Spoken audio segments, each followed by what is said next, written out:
ಹಾಗೂ ಕೃಷಿಕ ಸಮಾಜದ ಅಧ್ಯಕ್ಷರು ಕೂಡ ಬಂದಿದ್ದಾರೆ. ಹಾಗೆ ನನ್ನ ಸಹೋದರಿ ಮಿತ್ರರು ಕೂಡ ಇದ್ದಾರೆ, ಆಮೇಲೆ ವಿಜ್ಞಾನಿಗಳು ಕೂಡ ಇದ್ದಾರೆ, ಮಾಧ್ಯಮ ಮಿತ್ರರು ಇದ್ದಾರೆ. ಆ್ಯಂಡ್ ಇದಕ್ಕಿಂತ ಹೆಚ್ಚಿನ ಮುಖ್ಯವಾಗಿ ಇದೆಲ್ಲ ಕೇಂದ್ರ ಬಿಂದುಗಳಾಗಿ ನಮಗೆ ಎರಡು ಕಣ್ಣು ಏನು, ಒಂದು ರೈತರು, ಒಂದು ಕೃಷಿ ಪರಿಕರ ಮಾರಾಟಗಾರರು. ಇಲಾಖೆ ನಾವು ಸುಗಮವಾಗಿ ತಗೊಂಡು ಹೋಗ್ಬೇಕು ಅಂತಂದ್ರೆ ನಮ್ಮ ಎರಡು ಕಣ್ಣುಗಳನ್ನು ನಾವು ಸುರಕ್ಷಿತವಾಗಿ ನೋಡ್ಕೋಬೇಕು. ಆ್ಯಂಡ್ ಎರಡು ಕಣ್ಣನ್ನು ಕೂಡ ನಾವು ಜೋಪಾನವಾಗಿ ನೋಡ್ಕೋಬೇಕು. ಯಾಕಂತಂದ್ರೆ ಎರಡು ಕಣ್ಣುಗಳದ್ದು ಕೂಡ ಅಷ್ಟೇ ಮಹತ್ವ ಇದೆ. ಹಾಗಾಗಿ ಎರಡು ಕಣ್ಣುಗಳಿಗೆ ನಾನು ಸಮಾನರಾದಂತಹ ಕೃಷಿ ಪರಿಕರ ಮಾರಾಟಗಾರರೇ ಹಾಗೂ ನಮ್ಮ ರೈತಾಪಿ ವರ್ಗದವರು. ಇವತ್ತಿನ ದಿನ ನಾವು ಖೇತಿ ಬಚಾವ್ ಆಂದೋಲನಕ್ಕೆ ಮಾತ್ರ ನಾನು ಸೀಮಿತವಾಗಿ ಮಾತಾಡಬೇಕು ಅಂತಂದ್ರೆ, ಈಗಾಗಲೇ ಕರಿಬಸಪ್ಪ ಅವರು ಕೃಷಿ ನೀತಿಗಳ ಬಗ್ಗೆ ಬಹಳಷ್ಟು ವಿಚಾರಗಳನ್ನ ಮಂಡಿಸಿದ್ರು. ಅದರಲ್ಲಿ ಕೆಲವಾರು ಕೂಡ ನಾವು ಕೂಡ ಒಪ್ಕೊಳ್ಳೋ ವಿಚಾರ. ಹಾಗಾಗಿ ನಾವು ಇವತ್ತಿನ ದಿನ ಅವರು ಹೇಳಿದ ಹಾಗೆ ಒಂದು ಸರ್ತಿ ನಮ್ಮ ಮಣ್ಣನ್ನ ನಾವು ಕ್ಷೀಣಿಸ್ಕೊಂಡು, ನಮ್ಮ ಮಣ್ಣಿನ ಆರೋಗ್ಯವನ್ನ, ನಮ್ಮ ಮಣ್ಣಿನ ಪರಿಸ್ಥಿತಿಯನ್ನ ನಾವು ಕ್ಷೀಣಿಸ್ಕೊಂತ ಬಂದು ಎಲ್ಲಿ ಬಂದುಬಿಟ್ಟಿದ್ದೀವಿ ಅಂತಂದ್ರೆ ಈಗಾಗಲೇ ಕೃಷಿ ಭೂಮಿಗಳು ಬರಡಾಗ್ತಾ ಇದ್ದಾವೆ. ಸೊ ಇದಕ್ಕೆ ಒಬ್ಬರು ಕಾರಣ ಅಂತ ಹೇಳಲಿಕ್ಕೆ ಆಗೋದೇ ಇಲ್ಲ. ಯಾಕೆಂತಂದ್ರೆ ಒಂದ್ ಕಡೆಯಿಂದ ನಮ್ಮ ಹಬ್ಬಾಪಿತನ ನಾನು ರೈತರ ಮನೆಯಿಂದ ಬಂದಿರೋದು, ನಾನು ರೈತರ ಮನೆಯಲ್ಲೇ ಹುಟ್ಟಿ ಬೆಳೆದು ದೊಡ್ಡೊಳಾಗಿ ಈಗ ಈ ಒಂದು ವಲಯದಲ್ಲೇ ಕಾರ್ಯವನ್ನು ನಿರ್ವಹಿಸ್ತಾ ಇದ್ದೀನಿ. ಸೊ ಈ ಒಂದು ಹಂತದಲ್ಲಿ ಏನಾಗ್ಬಿಟ್ಟಿದೆ, ನಮ್ಮ ರೈತರು ಕೂಡ ಇದು ಒಬ್ರು ಅಂತ ಹೇಳ್ಬಿಟ್ಟು ಹೇಳಲಿಕ್ಕಾಗಲ್ಲ, ಇಬ್ರು ಅಂತ ಹೇಳಲಿಕ್ಕಾಗಲ್ಲ. ಎಷ್ಟೊಂದು ಸರ್ತಿ ಆಸೆಯಿಂದ ನಾವು ಇನ್ನೊಂದು ಮಟ್ಟ ತಲುಪಿಟ್ಟಿದ್ದೀವಿ. ಏನು ಅಂತಂದ್ರೆ ನಾವು ಹಾಕ್ಬಿಡ್ಬೇಕು ಗೊಬ್ಬರವನ್ನು, ಅಥವಾ ನಾವು ನಾಳೆಗೆ ಯಥೇಚ್ಛವಾದಂತಹ ಆಹಾರವನ್ನು ಅಥವಾ ಬೆಳೆನೋ ಮತ್ತೊಂದು ಅತಿಯಾದ ನಿರೀಕ್ಷೆಯನ್ನು ನಾವು ಪಡೋದಕ್ಕೆ ಸ್ಟಾರ್ಟ್ ಮಾಡ್ತೀವಿ. ಆ ಹಿನ್ನೆಲೆಯಲ್ಲಿ ಏನಾಗ್ತಾ ಇದೆ, ಗೊಬ್ಬರ ದಂಡೆಗೆ ಹೋಗೋದು, ಅಣ್ಣ ನಾನು ನಾಳೆಗೆ ಅಷ್ಟು ತೆಗಿಬೇಕು, ನಾಳೆಗೆ ಇಂಥ ತೆಗಿಬೇಕು, ಪಕ್ಕದೋದನ್ನು ಅಷ್ಟು ಚೆನ್ನಾಗಿ ಮಾಡಿಬಿಟ್ಟಿದ್ದಾನೆ, ನನಗೇನಾದರೂ ಆ ರೀತಿ ಮಾಡಲಿಕ್ಕೆ ಏನಾದರೂ ಗೊಬ್ಬರಗಳು ಕೊಡಿ ಅಂತ ಹೇಳ್ಬಿಟ್ಟು. ಅಂದರೆ ನಮ್ಮ ಭೂಮಿಯ ಪರಿಸ್ಥಿತಿ ಏನಿದೆ, ನಮ್ಮ ಭೂಮಿಯ ಕೆಪಾಸಿಟಿ ಏನಿದೆ, ಆ ಆಲೋಚನೆ ಇಲ್ಲ ನಮಗೆ. ನಾನು ರೈತರಾಗಿ ಹೇಳ್ತಾ ಇದ್ದೀನಿ, ಆ ಆಲೋಚನೆಯಿಂದ ಇನ್ನೂ ಒಂದು ಹೆಜ್ಜೆ ನಾವು ಮುಂದಕ್ಕೆ ಹೋಗ್ಬಿಟ್ಟು ಏನು ಮಾಡ್ತಾ ಇದ್ದೀವಿ, ಬರೀ ನಾವು ನಿರೀಕ್ಷೆಗಳತ್ತ ಮುಖ ಮಾಡ್ತಾ ನಿಂತ್ಕೊಂಡಿದ್ದೀವಿ. ಆಗ ಏನಾಗ್ತಾ ಇದೆ, ನಮ್ಮ ಭೂಮಿಯ ಆರೋಗ್ಯವನ್ನ ನಾವು ಒಂದು ಚೂರು ಕೂಡ ಯೋಚನೆ ಮಾಡಲಾರ್ದೆ ನಮ್ಮ ಭೂಮಿಯ ಪರಿಸ್ಥಿತಿ ಏನಾಗ್ತಾ ಇದೆ, ಅದಕ್ಕೆ ಏನು ಕೆಪಾಸಿಟಿ. ಈಗ ಒಬ್ಬ ಮನುಷ್ಯನಿಗೆ 1 ಚೀಲ ಹೊತ್ಕೊಳ್ಳೋ ಕೆಪಾಸಿಟಿ ಇರುತ್ತೆ, ನಾವೇನ್ ಮಾಡ್ತೀವಿ 2 ಚೀಲ ಹೊತ್ಕೊಂಬಾರಯ್ಯ ಅಂತೀವಿ. ಆಗತ್ತಾ? ಆಯ್ತು 10 ಹೆಜ್ಜೆ ಇಡ್ತಾನೆ, ಆಯ್ತು ಇನ್ನೂ 10 ಹೆಜ್ಜೆ ಇಡ್ತಾನೆ, ಅಲ್ಲೇ ಬಿಡ್ತಾನೆ.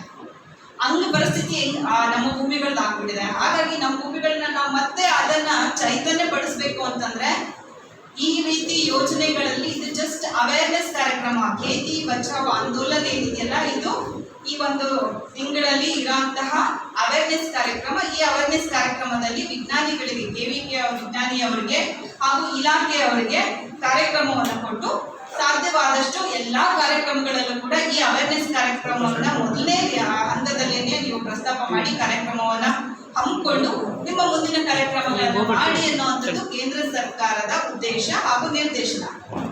ಈ ಹಂತದಲ್ಲಿ ಏನಾಗ್ತಾ ಇದೆ ಅಂತಂದಾಗ ನಾವು ಇನ್ನೊಂದ್ಸತಿ ರೈತರಿಗೆ ಜಸ್ಟ್ ನಾವು ಮನವರಿಕೆ ಮಾಡ್ತಿರೋದು. ನಮ್ಮ ಹತ್ರ ಇವತ್ತು ಏನು 50 ಜನ ರೈತರು ಬಂದಿದ್ದಾರೆ ಅಥವಾ 20 ಜನ ರೈತರು ಬಂದಿದ್ದಾರೆ ಅಂದ್ರೆ ಈ 20 ಜನ ರೈತರು ನಮಗೆ 200 ಅಥವಾ 2000 ಜನಕ್ಕೆ ಸಮಾನ ಒಂದು ಉದ್ದೇಶದಲ್ಲಿ ನಾವು ಇವತ್ತು ಮಾತಾಡ್ಲಿಕ್ಕೆ ಸಾಧ್ಯ. ಯಾಕೆಂತಂದ್ರೆ ಇಲ್ಲಿಂದ ಹೋದಾಗ ನೀವು ಮಾತಾಡ್ತಾ ಅಥವಾ ಹಳ್ಳಿಗಳಲ್ಲಿ ಒಬ್ಬರಿಂದ ಒಬ್ಬರಿಗೆ ಮಾತುಗಳಲ್ಲಿ ಪ್ರಸ್ತಾಪ ಆಗಿ ವಿಚಾರ ಮನ ಮುಟ್ಟುತ್ತೆ. ನಿಮ್ಮ ಹಳ್ಳಿಗಳಲ್ಲಿ ಸಂಪೂರ್ಣವಾದ ರೀತಿಯಲ್ಲಿ ಮನ ಮುಟ್ಟುತ್ತೆ ಅನ್ನೋ ಉದ್ದೇಶಕ್ಕೋಸ್ಕರ ಇವತ್ತು ನೀವು ಬಂದಿರೋಂಥದ್ದು ರೆಪ್ರೆಸೆಂಟೇಟಿವ್ ಆಗಿ ಮಾತ್ರ. ನಾವೆಲ್ಲರೂ ಮುಟ್ಲಿಕ್ಕೆ ಅಂತಂದ್ರೆ ನಮ್ಮಲ್ಲಿ ಇರೋಂಥವ್ರು 4 ಜನ ಅಧಿಕಾರಿಗಳಿದ್ದಾರೆ 4 ಹೋಬಳಿಗೆ. ಆ 4 ಹೋಬಳಿಯ ಅಧಿಕಾರಿಗಳು 6 ಹೋಬಳಿಯನ್ನು ನಿರ್ವಹಣೆ ಮಾಡ್ತಾ ಇದ್ದಾರೆ. ಈ ರೀತಿ ಪರಿಸ್ಥಿತಿ ಇರುವಾಗ ನಮಗೆ ಇಲಾಖೆಯ ಕೊಂಡಿಯಾಗಿ ಒಂದು ರೈತ ಪ್ರತಿನಿಧಿಗಳು ಕೆಲಸ ಮಾಡಬೇಕಾಗಿದೆ. ಅದರ ಸಮಾನವಾಗಿ ಈ ಒಂದು ಜವಾಬ್ದಾರಿಯನ್ನ ನಮ್ಮ ಮಾರಾಟ ಪ್ರತಿನಿಧಿಗಳು ಕೂಡ ಹೊತ್ತೊಯ್ಬೇಕಾಗಿದೆ. ಯಾಕೆ ಅಂತಂದ್ರೆ ಫಸ್ಟು ತಲೆಯಲ್ಲಿ ಏನ್ ಗೊಬ್ಬರ ಬೇಕು ಅಂತ ಇಟ್ಕೊಂಡು ಬರ್ತಾರೆ ರೈತರು. ಫಸ್ಟ್ ಕೇಳೋದು ನಿಮ್ಮನೆ, ಆಮೇಲೆ ಇಲಾಖೆ ಅಂತ ಕೇಳ್ತಾರೆ ನನಗಿಂತ ಗೊಬ್ಬರ ಬೇಕು, ನನಗೆ ಇಷ್ಟು ಜಮೀನಿದೆ, ನಾನು ಇಷ್ಟು ಜಮೀನಿಗೆ ಇಷ್ಟು ಬೇಕು ಅಂತ. ಸಿ ಅಲ್ಲಿ ಯು ಹ್ಯಾವ್ ಎ ಪಾಯಿಂಟ್. ನಿಮ್ಗೆ ಅಲ್ಲಿ ಕರೆಕ್ಷನ್ ಪಾಯಿಂಟ್ ಏನು ಅಂತಂದ್ರೆ, ನೋಡಿ ನಿಮ್ಗಿರೋದು 2 ಎಕರೆ, ನಿನ್ಗೆ ಇಷ್ಟು ಗೊಬ್ಬರ ಬೇಕೋ ಬೇಡವೋ ಅಂತ ಹೇಳ್ಬಿಟ್ಟು ನೀವು ಅನಲೈಸ್ ಮಾಡಿ ಅವ್ರಿಗೆ ಹೇಳಿ ಅಷ್ಟು ನಿಪುಣರು ಇದ್ದೀರಾ. ಯಾಕಂದ್ರೆ ಎಲ್ಲರೂ ಕೂಡ ಕೃಷಿ ಡಿಪ್ಲೊಮಾನ ಮಾಡ್ಕೊಂಡಿದ್ದೀರಾ, ದೇಸಿ ಕಾರ್ಯಕ್ರಮ ಮಾಡ್ಕೊಂಡಿದ್ದೀರಾ, ಆಮೇಲೆ ಇದ್ಕೊಂಡು ನೀವೆಲ್ಲರೂ ಕೂಡ ಈಗ ಆಲ್ರೆಡಿ ಕೃಷಿ ಇಲಾಖೆಯ ಮೂಲಕ ಪರವಾನಗಿಯನ್ನು ಹೊಂದಿಬಿಟ್ಟು ನೀವು ಈಗ ಒಂದು ಚಟುವಟಿಕೆಯಲ್ಲಿ ಇದ್ದೀರಾ. ಹಾಗಾಗಿ ಈ ವಿವೇಚನೆ ನಿಮಗೂ ಕೂಡ ಇದೆ ಅಂಡ್ ನಮ್ಮ ರೈತರಿಗೂ ಕೂಡ ಇದು ಜವಾಬ್ದಾರಿಯಾಗಿ ಇಲ್ಲಿಂದ ಈ ಒಂದು ವೇದಿಕೆಯಿಂದ ಹೋಗ್ಬೇಕಾಗಿದೆ. ಆ ಉದ್ದೇಶಕ್ಕೋಸ್ಕರ ನಾವು ನಿಮ್ಮಿಬ್ಬರನ್ನು ಕೂಡ ಕರೆಸ್ಕೊಂಡಿರೋದು. ನಾವು ಈಗ ಬೇಟಿ ಬಚಾವ್ ಆಂದೋಲನದ ಬಗ್ಗೆ ನಾವು ಹೇಳಬೇಕು ಅಂದ್ರೆ ಮೊದಲನೇದಾಗಿ ಹಳೆ ಕಾಲಕ್ಕೆ ಆಗಲೇ ಕರ್ಕೊಂಡು ಹೋದ್ರು ನಮಗೆ ಕರಿಬಸಪ್ಪ ಅವರು ನಮ್ಮ ಜಮೀನು ಹೆಂಗಿತ್ತು ಅಂತ ಹೇಳಿದ್ರು. ಹೌದು, ಅಕ್ಷರ ಸಹ ಸತ್ಯ. ಹಳೆ ಕಾಲದಲ್ಲಿ ನಮ್ಮ ಜಮೀನು ಹೆಂಗಿತ್ತು ಅಂತಂದ್ರೆ ನಾವೆಲ್ಲಾದ್ರೂ ನಡೆದಾಡಿದ್ರೆ ಒಳಗಡೆಯಿಂದ ಎರೆಹುಳುಗಳು ಕೂಡ ಒಂದು ಎಲೆ ಸರಿಸಿ ನೋಡಿದ್ರು ಕೂಡ ಕಾಣಿಸ್ಕೊಂಡಿತ್ತು. ಇವತ್ತು ಆ ಪರಿಸ್ಥಿತಿಗಳಿಲ್ಲ. ಈಗಾಗಲೇ ಯಾಕೆ ಅಂತ ಅನ್ನೋದಕ್ಕೆ ಕಾರಣಗಳು ಕೂಡ ಹೇಳಿದ್ದೀನಿ. ಮತ್ತೆ ನಾವು ಆ ಪರಿಸ್ಥಿತಿಗೆ ತರಕ್ ಸಾಧ್ಯನೇ ಇಲ್ವಾ? ನಾವೆಲ್ಲ ಮನಸ್ಸು ಮಾಡಿದ್ರೆ ಸಾಧ್ಯತೆ ಇದೆ. ಹಾಗಾಗಿ ನಾವು ಏನೇ ಮಾಡಿದ್ರು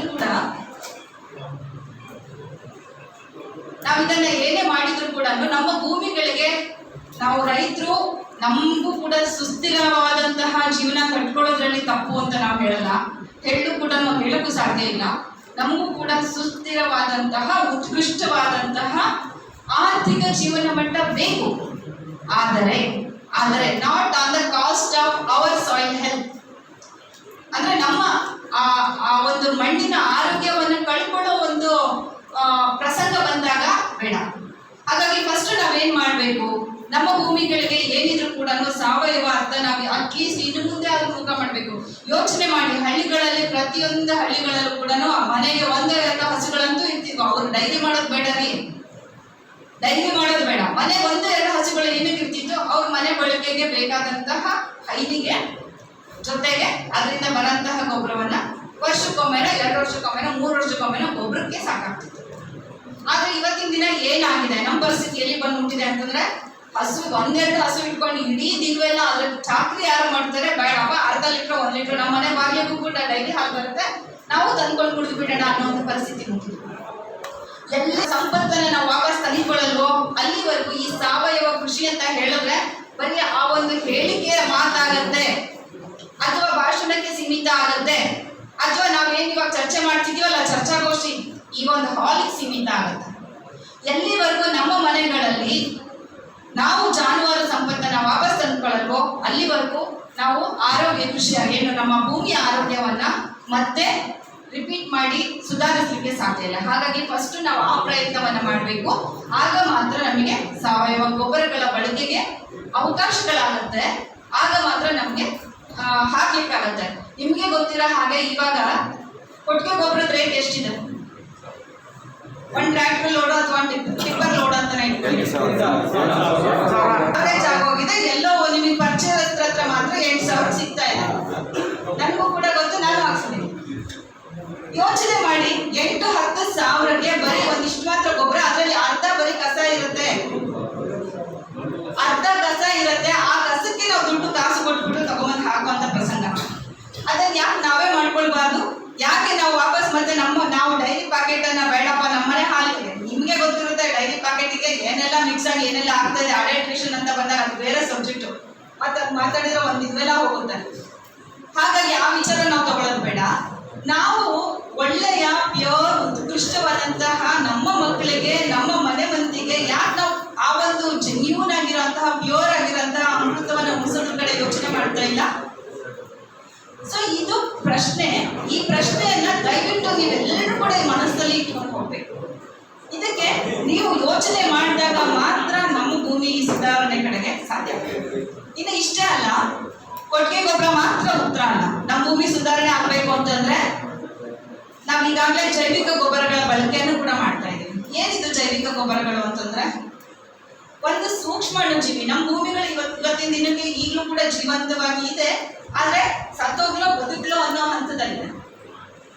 ನಮ್ಮ ಭೂಮಿಗಳು ಯಾಕೆ ಜೀವಂತವಾಗಿದೆ ಅಂತ ನಾವು ಮಾತಾಡ್ತೀವಿ ಅಂತಂದ್ರೆ, ನಮ್ಮ ಭೂಮಿ ಈಗಲೂ ಉಸಿರಾಡುತ್ತೆ.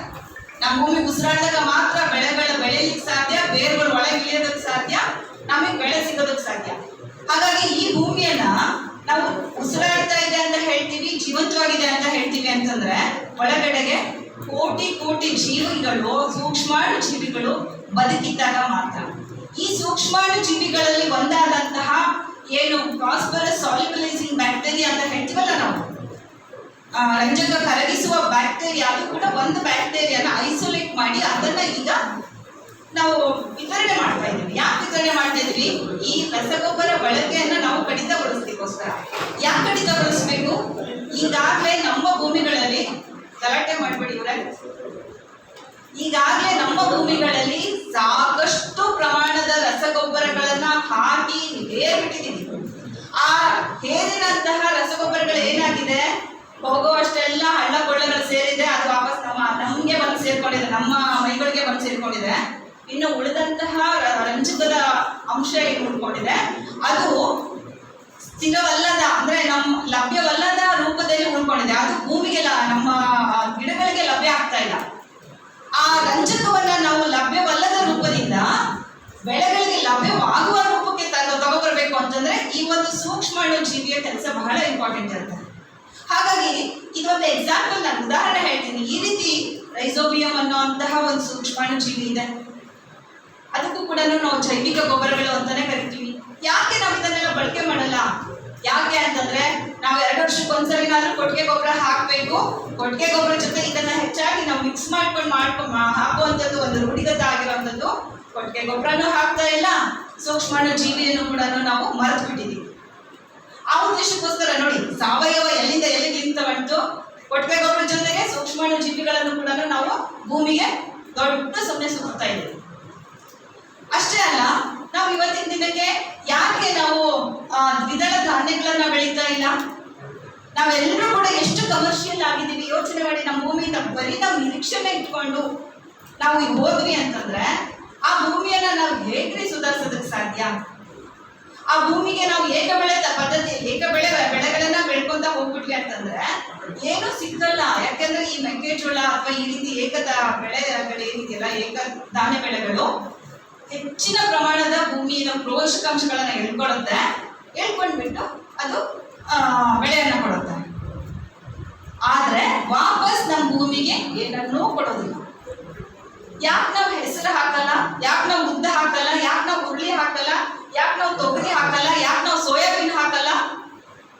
ಮೆಕ್ಕೆಜೋಳಕ್ಕಿಂತಲೂ ಒಳ್ಳೆ ರೇಟ್ ಇದೆ ಸೋಯಾಬೀನ್ಗೆ, ಮೆಕ್ಕೆಜೋಳಕ್ಕಿಂತಲೂ ತುಂಬಾ ಒಳ್ಳೆ ರೇಟ್ ಇದೆ. ಅಂಡ್ ಜೊತೆಗೆ ಅದು ಹಾಕುವಂತಹ ಏನು ಎಲೆಗಳು ಉದುರಿಸುತ್ತಲ್ಲ, ಅದು ನಿಜವಾಗ್ಲೂ ಭೂಮಿಗೆ ಅಮೃತಕ್ಕೆ ಸಮಾನ. ಅಷ್ಟು ಎಲೆಗಳು, ಅಷ್ಟು ರಾಶಿ ಎಲೆ ಉದುರಿಸುತ್ತೆ. ಯಾಕೆ ನಾವು ಹಾಕ್ತಾ ಇಲ್ಲ? ಯಾಕೆ ಅಂತಂದ್ರೆ ಸಿಂಪಲ್, ಹೋಗಿ ಬಿತ್ತು ಬಂದ್ಬಿಡ್ಬೇಕು, ಹಿಂದಿಂದ ಹೋಗಿ ಒಂದು ರೌಂಡ್ ಹೊಡೆದು ಬಿಡ್ಬೇಕು, ಆಮೇಲೆ ಒಂದೇ ಸರ್ತಿ ಉದಾರ ಬರ್ಲಿ, ರೋಗಾದ್ರೂ ಬರ್ಲಿ, ಏನಾದ್ರೂ ಬರ್ಲಿ, ಹೋಗ್ಬಿಟ್ಟು ತೆನೆ ಮುರಿಯಕ್ಕೆ ಹೋಗ್ಬೇಕು. ನಾವು ಕೂಡ ಎಲ್ಲೋ ಒಂದ್ ಕಡೆಗೆ ಕೃಷಿಯಿಂದ ಸ್ವಲ್ಪ ಮುಖವನ್ನ ಬೇರೆ ಕಡೆಗೆ ಮಾಡ್ತಾ ಇದೀವಿ, ನಾವು ತಿರುಗಿಸ್ಕೊಂಡಿದೀವಿ. ಆ ಒಂದು ಪದ್ಧತಿಯನ್ನ ಮತ್ತೊಂದ್ಸರಿ ನಾವು ಕೃಷಿ, ನಿಜವಾಗ್ಲೂ ನಮ್ಮ ಅಜ್ಜ ತಾತಂದ್ರ ಕಾಲದಲ್ಲಿ ಏನಾಗ್ತಾ ಇತ್ತು, ಕೃಷಿ ಅಂತಂದ್ರೆ ಮನೆ ಮಂದಿಯೆಲ್ಲ ಕೃಷಿ ಮಾಡ್ತಿದ್ರು. ಈಗ ಏನಾಗಿದೆ, ಕೃಷಿ ಅಂತಂದ್ರೆ ಮಕ್ಕಳೆಲ್ಲರೂ ಕೂಡ ಇಂಜಿನಿಯರ್, ಡಾಕ್ಟರ್, ಟೀಚರ್ಸ್ ಎಲ್ಲರೂ ಕೂಡ ಸಿಟಿಯಲ್ಲಿದ್ದಾರೆ. ಉಳಿದಂತ ತಂದೆ ತಾಯಿಗಳು ಅಥವಾ ಸಿಟಿಗೆ ನಾವು ಹೋಗಕ್ಕೆ ಇಷ್ಟ ಇಲ್ಲ ಅನ್ನೋರು ಮಾತ್ರ ಹಳ್ಳಿಗಳಲ್ಲಿ ಉಳ್ಕೊಂಡಿದ್ದಾರೆ. ಕೃಷಿ ಅಂತ ಹೇಳ್ಬಿಟ್ಟಂದ್ರೆ ಹೆಚ್ಚಿನ ಪ್ರಮಾಣದಲ್ಲಿ ಯಜಮಾನ ತಲೆಗೆ ಮಾತ್ರ ಸೀಮಿತ ಆಗಿದೆ. ಇದು ಕರೆಕ್ಟಾ?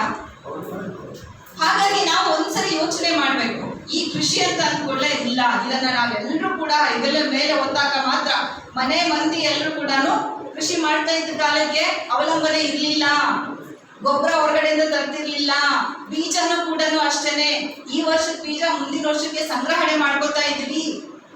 ಹೋಗ್ಬಿಟ್ಟು ತೆನೆಗಳಿಗೆಲ್ಲ ಹಗ್ಗ ಕಟ್ಟಿ ಅಥವಾ ಏನೋ ಅಜ್ಜಿಯರ್ದ ಹಳೆ ಸೀರೆನ ತುಂಡು ಮಾಡಿ ಆ ಒಳ್ಳೊಳ್ಳೆ ತೆನೆಗಳಿಗೆಲ್ಲ ಮಾರ್ಕ್ ಮಾಡಿ ಬರ್ತಾ ಇದ್ದಿದ್ದು ನೆನಪಿದ್ಯಾ?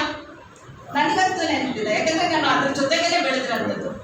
ಆ ಒಳ್ಳೊಳ್ಳೆ ತೆನೆಗಳನ್ನ ಬೇರೆ ಬೇರೆ ತಗೊಬಂದ್ಬಿಟ್ಟು ಸಂಸ್ಕರಣೆ ಮಾಡಿ ಅದನ್ನ ಪ್ರಿಸರ್ವ್ ಮಾಡ್ಕೊಂಡ್ಬಿಟ್ಟು ಮುಂದಿನ ವರ್ಷಕ್ಕೆ ಬೀಜವಾಗಿ ಬಳಸ್ತಾ ಇದ್ರು.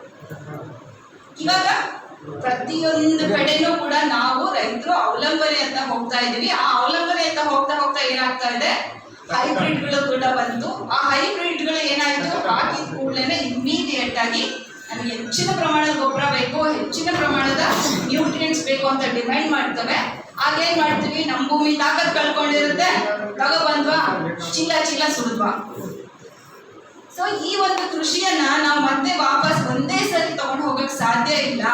ಆದ್ರೆ ಹಂತವಾಗಿ ಒಬ್ರಿಗೆ 3 ಎಕರೆ ಇದೆ ಅಂತಂದ್ರೆ ಅರ್ಧ ಎಕರೆಯಿಂದ ಪ್ರಾರಂಭ ಮಾಡೋಣ, 1 ಎಕರೆಯಿಂದ ಪ್ರಾರಂಭ ಮಾಡೋಣ, ವರ್ಷದಿಂದ ವರ್ಷಕ್ಕೆ ಆಮೇಲೆ ಕ್ರಮೇಣವಾಗಿ ನಮ್ಮ ಭೂಮಿಯನ್ನು ಕೂಡ ಉತ್ಕೃಷ್ಟವಾದಂತಹ ಪೋಷಕಯುಕ್ತವಾದಂತಹ ಭೂಮಿಯಾಗಿ ಯಾಕೆ ನಾವು ಮಾಡಬಾರ್ದು? ಸೊ ಇದು ಇವತ್ತಿನ ದಿನದ ಪ್ರಶ್ನೆ. ಆಮೇಲೆ ಈ ಒಂದು ಸಬ್ಜೆಕ್ಟಿಗೆ ಸೀಮಿತವಾದಂತಹ ಪ್ರಶ್ನೆ ನಾನು ನಿಮ್ಮೆಲ್ಲರಿಗೂ ಕೂಡ ತಲೆಯಲ್ಲಿ ಹಾಕ್ತಾ ಇರೋದು. ದಯವಿಟ್ಟು ನಾವು ಇದ್ರ ಕಡೆ ಯೋಚನೆ ಮಾಡೋಣ. ಇದ್ರ ಕಡೆ ಯೋಚನೆ ಮಾಡಿದಾಗ ಮಾತ್ರ ನಾವು ಕೂಡ ನಮ್ಮ ಭೂಮಿಯನ್ನ ಆರೋಗ್ಯಯುತವಾಗಿ ಉಳಿಸ್ಕೊಂಡು ನೆಕ್ಸ್ಟ್ ಮುಂದಿನ ಪೀಳಿಗೆಗೆ ಆರೋಗ್ಯಯುತವಾದಂತಹ ಒಂದು ಭೂಮಿಯನ್ನ ಅಥವಾ ಜಮೀನುಗಳನ್ನ ನಾವು ಹಸ್ತಾಂತರ ಮಾಡ್ಲಿಕ್ಕೆ ಸಾಧ್ಯ. ಇಲ್ಲ ಅಂತಂದ್ರೆ ಏನಾಗತ್ತೆ, ಮುಂದಿನ ಪೀಳಿಗೆಗೆ ಸಿಗುವಂಥದ್ದು ಬರಡು ಭೂಮಿ. ಅದೇನ್ ಮಾಡ್ತಾರೆ, ಎಲ್ಲರೂ ಕೂಡ ಸೈಟ್ಗೋ ಮತ್ತೊಂದಕ್ಕೋ ಏನಕ್ಕೋ ಮಾರ್ಕೋತಾರೆ. ಈ ಭೂಮಿನೂ ಬೇಡ, ಈ ಹಳ್ಳಿ ಸವಾಸವೂ ಬೇಡ ಅಂತ ಹೇಳ್ಬಿಟ್ಟು ನಮ್ಮ ನೆಕ್ಸ್ಟ್ ಜನರೇಷನ್ ಸಂಪೂರ್ಣವಾಗಿ ಹಳ್ಳಿಯಿಂದ ವಿಮುಕ್ತರಾಗ್ತಾರೆ. ಇದಕ್ಕೆಲ್ಲದಕ್ಕೂ ನಾವು ಅವಕಾಶ ಕೊಡೋದು ಬೇಡ. ಸೊ ಈಗ ಅವೇರ್ನೆಸ್ ಕಾರ್ಯಕ್ರಮ ಬಂದಂತಹ ಸಂದರ್ಭದಲ್ಲಿ ಅಟ್ಲೀಸ್ಟ್ ನಾವು ವಿಚಾರಗಳನ್ನ ಒಬ್ಬರಿಂದ ಒಬ್ಬರಿಗೆ ನಾವು ತಿಳಿಯುವಂಥದ್ದು ಇದೆ. ಕೆಲವೊಂದು ನಿಮ್ಮ ಅನುಭವದ ಮಾತನ್ನು ನಾವು ತಗೊಳಕ್ಕಿದೆ, ನಮಗೆ ಗೊತ್ತಿರೋಂಥದ್ದು ನನ್ನ 23 ವರ್ಷದ ಸರ್ವಿಸಿನ ಅನುಭವದ ಮಾತನ್ನು ಕೂಡ ನಾನು ನಿಮ್ಮ ಹತ್ರ ಶೇರ್ ಮಾಡಲಿಕ್ಕಿದೆ. ಹಾಗಾಗಿ ಈ ವಿಚಾರವನ್ನ ನಾವು ಇಲ್ಲಿಗೆ ಮುಕ್ತಾಯ ಮಾಡೋಣ. ಹಾಗೆ ಇನ್ನು ಮಾತಾಡ್ತಾ ಹೋದ್ರೆ ಬಹಳಷ್ಟು ಮುಂದಕ್ಕೆ ಹೋಗುತ್ತೆ. ಸೊ ಈ ವಿಚಾರವನ್ನ ನಾನು ಇನ್ನೊಂದು ವಿಚಾರ ಹೇಳಕ್ ಮಾಡ್ತೆ. ಗೊಬ್ಬರದ ಅಂಗಡಿಯವ್ರನ್ನ ನಾವು ಇವತ್ತು ಯಾಕೆ ಕರ್ತಿದ್ದೀವಿ ಅಂತಂದ್ರೆ, ಒಂದು ಮುಖ್ಯವಾಗಿ ಬಹುಮುಖ್ಯವಾಗಿ ಈ ಆಂದೋಲನದ ಮಾಹಿತಿ ನಿಮ್ಗಳಿಗೂ ತಲುಪಲಿ ಅನ್ನೋ ಉದ್ದೇಶಕ್ಕೆ, ಜೊತೆಗೆ ನಿಮ್ಮಿಂದ ಮತ್ತೆ ನೆಕ್ಸ್ಟ್ ಎಲ್ಲರಿಗೂ ಕೂಡ ವಿಚಾರಧಾರೆ ತಲುಪಲಿ ಅನ್ನೋ ಉದ್ದೇಶಕ್ಕೋಸ್ಕರ ತಾವು ಇದರಲ್ಲಿ ಸಕ್ರಿಯವಾಗಿ ಭಾಗವಹಿಸಬೇಕು, ವಿಚಾರಧಾರೆಗಳನ್ನ ಮುಂದಕ್ಕೆ ಇದನ್ನ ಕೊಂಡೊಯ್ಯಬೇಕು ಅಂತ ಕೇಳ್ಕೊತೀನಿ. ಇನ್ನು ನಮ್ಮ ರೈತಾಪಿ ವರ್ಗದವರಂತೂ ನಾವು ಹೇಳೋದೇ ಬೇಡ, ವಿಚಾರಗಳನ್ನ ಕುತ್ಕೊಂಡಾಗ ಮಾತಾಡ್ತಾರೆ, ಚರ್ಚೆ ಮಾಡ್ತಾರೆ, ಸೊ ಮುಂದಿಸ್ತಾರೆ ಅಂತ ಹೇಳಿ ಭಾವಿಸ್ತೀನಿ. ಹಾಗೇನೆ ನಮ್ಮ ಪತ್ರಿಕಾ ಮಾಧ್ಯಮದವರು ಕೂಡ ಇದ್ದಾರೆ. ಈ ವಿಚಾರವನ್ನ ಇನ್ನೂ ಎತ್ತರಕ್ಕೆ ತಗೊಂಡು ಹೋಗ್ಬೇಕು, ಬಹಳಷ್ಟು ಕಡೆಯ ಓದುಗಾರರಿಗೂ ಕೂಡ ತಲುಪಿಸ್ಬೇಕು ಅಂತ ನಾನು ಕೇಳ್ಕೊತೇನೆ. ಹಾಗಾಗಿ ಈ ವಿಚಾರಕ್ಕೆ ನಾನು ಇಲ್ಲೇ ವಿರಾಮವನ್ನು ನೀಡ್ತಾ ಇದ್ದೀನಿ. ಧನ್ಯವಾದಗಳು.